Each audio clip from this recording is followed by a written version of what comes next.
One day there was ant fell down into a pond. అనగనగంట అడవిలో ఒక ant ఉంది. ఆ ant నీళ్ళల్లో పడిపోయింది. The parrot dropped a leaf into the pond.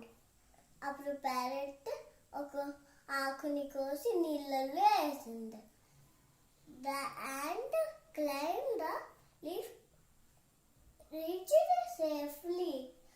అప్పుడేమో ant లీఫ్ మీదకి ఎక్కింది. అప్పుడు సేఫ్గా వచ్చింది.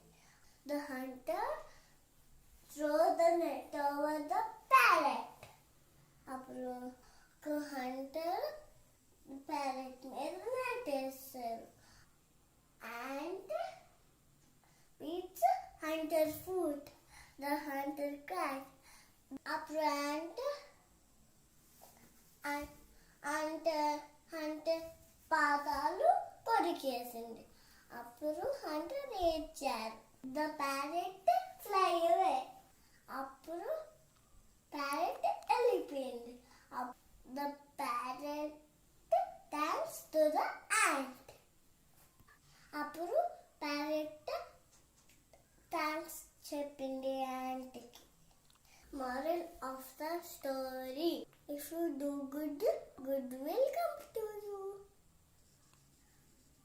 మనము ఎప్పుడు సహాయం చేయాలి.